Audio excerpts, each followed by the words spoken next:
सभी भक्तों को जय श्री राम। आज हम पढ़ रहे हैं श्रीमद् भागवत गीता, जिसको पढ़ने से घर में शांति रहती है, मन प्रसन्न रहता है और आत्मविश्वास बढ़ता है। और जहाँ जहाँ इसकी चर्चा होती है, जिस भी मोबाइल में ये चलेगा या जहाँ ये पढ़ी जाती है, पृथ्वी के सारे तीर्थ स्थान और सारी शक्तियाँ वहीं विराजमान हो जाती हैं। तो इसीलिए आज हम श्रीमद् भागवत गीता का प्रारंभ करते हैं। श्री ओम नमो भगवते वासुदेव ईश्वराय, आदि पुरुष अपरंपार अलेख पुरुषाय नमः। दोहा, जगत बंधु ज्योति स्वरूप जी की जाननहार, हरि यश मांगन आयो दास प्रभु के द्वार। श्री भगवान ने अर्जुन को जो गीता ज्ञान दिया सो मुझे मिले। हे भव भय भंजन श्री कृष्ण जी, सो किशोर दास मांगता है। हे प्रभु, गीता ज्ञान के उच्चारण करने से तुम्हारे भक्त पूर्ण ब्रह्मा को पाते हैं। हे प्रभु, मैं आपकी शरण में पड़ा हूँ। किशोर दास और कृष्ण दास अति दीन गरीब हैं और आप परम प्रवीण आरत दुख भंजन हो। हे श्री कृष्ण भगवान, तेरे संतों और भक्तों के हेतु मैं यह ज्ञान भाषा में कहता हूँ। श्री गीता के ज्ञान की कथा प्रारंभ। जब कौरव पांडव महाभारत के युद्ध को चले, तब राजा धृतराष्ट्र ने कहा, मैं भी युद्ध को देखने चलूंगा। तब श्री व्यास जी ने कहा, हे राजन, नेत्र के बिना क्या देखोगे? राजा धृतराष्ट्र ने कहा, देखूंगा नहीं तो श्रवण तो करूंगा, यानी सुन तो सकूंगा। तब व्यास जी ने कहा, हे राजन, तेरा सारथी संजय जो कुछ महाभारत के युद्ध की लीला कुरुक्षेत्र में होगी सो यहाँ बैठे ही श्रवण कर देगा। व्यास जी के मुख से यह वचन सुन संजय ने विनती करी, हे प्रभु, यहाँ हस्तिनापुर में बैठे कुरुक्षेत्र की लीला कैसे जानूंगा तथा राजा को किस भांति कहूंगा। तब व्यास जी ने संजय को यह वचन कहा, संजय, मेरी कृपा से तुझे यहाँ ही सब दिखाई देगा।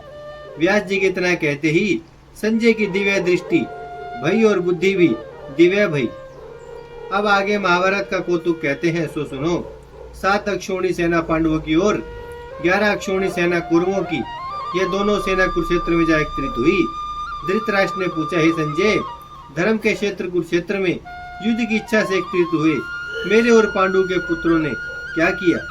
संजय ने कहा, पांडवों की सेना को व्यूहित देखकर दुर्योधन आचार्य द्रोण के समीप जाकर कहने लगे, हे आचार्य, देखिए आपके शिष्य बुद्धिमान द्रुपद पुत्र ने पांडवों की बड़ी सेना की कैसी व्यूहरचना की है। इस सेना में अर्जुन, भीम जैसे बड़े बड़े धनुर्धारी वीर विराट महारथी द्रुपद, दृष्टकेतु, चेकितान बलवान, काशीराज, पुरजित, कुंती भोज, नरों में श्रेष्ठ, शिव्य, पराक्रमी, युद्धामन्यु, बलवान, उत्तमोजा, अभिमन्यु और द्रौपदी के पुत्र सबके सब महारथी हैं। हे ब्राह्मण श्रेष्ठ, आपके समनार्थ अब मैं आपकी सेना के प्रधान सेनापतियों के नाम बताता हूँ।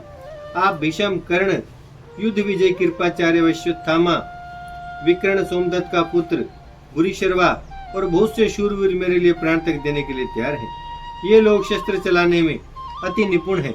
हमारी सेना का जिसके भीष्म रक्षक हैं अपरिमित बल है, और उनकी सेना जिसके भीम रक्षक हैं थोड़ा बल है।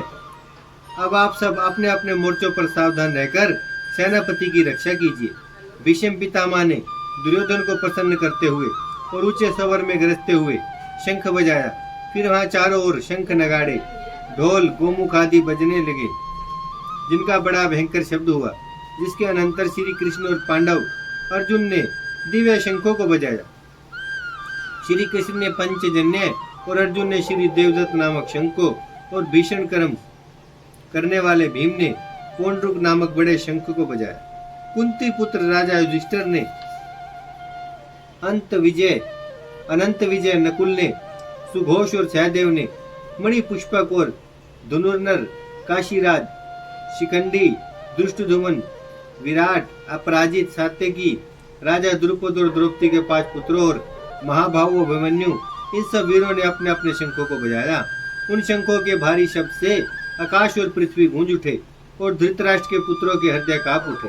हे राजन, अर्जुन ने कौरवों को युद्ध के लिए प्रस्तुत देखकर धनुष उठाकर श्री कृष्ण से कहा कि हे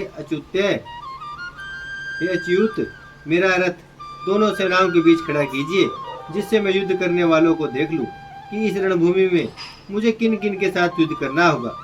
दुर्बुद्धि दुर्योधन की प्रीति करने वाले जो युद्ध के लिए एकत्रित हुए हैं उनको देखूंगा।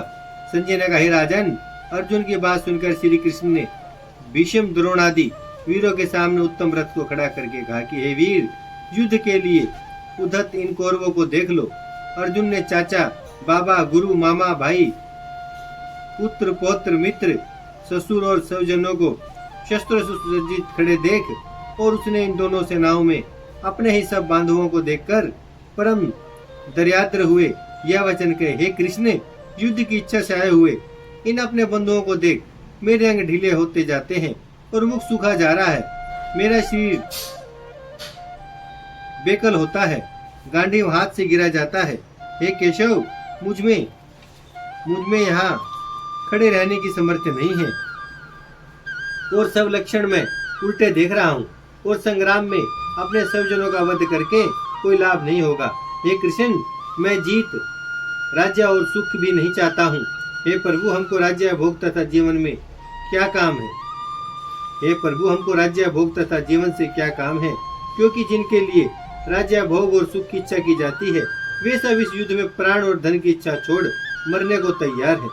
आचार्य, पिता, पुत्र, पितामह, मातामह, ससुर, पुत्र, साले और संबंधी ये सब मुझे मारे तो भी है मधुसूदन, मैं इन्हें मारने की इच्छा नहीं करूंगा। हे जनार्दन, त्रिलोकी के राज्य के लिए भी मैं इन्हें मारना नहीं चाहता, फिर इस पृथ्वी के राज्य के लिए तो कहना ही क्या। हे जनार्दन, धृतराष्ट्र के पुत्रों को मारकर हमारा क्या भला होगा, इसलिए हमें अपने भाई धृतराष्ट्र के पुत्रों को मारना अनुचित है। हे माधव, सब जनों को मारकर क्या हम सुखी हो सकते हैं? ये सब लोग के वशीभूत हैं और कुल के नाश करने तथा मित्र द्रोह करने में, पाप द्रोह करने में पाप को नहीं देखते। कुल नाश के दोष को जानते हुए भी हमको इस पातक से क्यों नहीं दूर रहना चाहिए? कुल का नाश होने से कुल के प्राचीन धर्म नष्ट हो जाते हैं, फिर धर्म नाश होने से कुल में पाप बढ़ता है। हे कृष्ण, पाप से कुल की स्त्रियां व्यभिचारिणी होती हैं, जिससे वर्णशंकर संतान उत्पन्न होती है। वह वर्णशंकर जिन पुरुषों ने कुल को नष्ट किया है उनको तथा उस कुल को नरक में पहुंचाते हैं, क्योंकि श्राद्ध, तर्पण आदि बंद हो जाते हैं। वर्णशंकर बनाने वाले दोषों से कुल ध्वंसकों के जाति धर्म और कुल धर्म निरंतर नाश होते हैं। हे जनार्दन, मैंने बराबर सुना है कि कुल धर्म नष्ट होने से निश्चय नरकवास करना होता है। हाय, हम बड़ा पातक करने को तैयार हैं, जो राज्य सुख के लोभ से स्वजनों को मारने की कोशिश कर रहे हैं। शस्त्रों को धारण किए हुए धृतराष्ट्र के पुत्र यदि मुझे शस्त्र रहित और उपायहीन को रणभूमि वध कर डाले,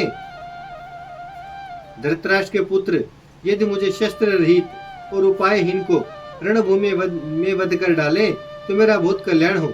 संजय ने कहा, हे राजन, यह कहकर दुखित होकर अर्जुन ने धनुष बाण फेंक दिया और रथ के पिछले भाग में जा बैठा। प्रथम अध्याय का महात्म्य प्रारंभ, इसे हम कल करेंगे। आज के लिए बस इतना ही। भजमन नारायण नारायण नारायण, श्रीमन नारायण नारायण नारायण, लक्ष्मी नारायण नारायण नारायण, सत्य नारायण नारायण नारायण, भजमन नारायण, श्रीमन नारायण, लक्ष्मी नारायण, सत्य नारायण, भजमन नारायण नारायण नारायण।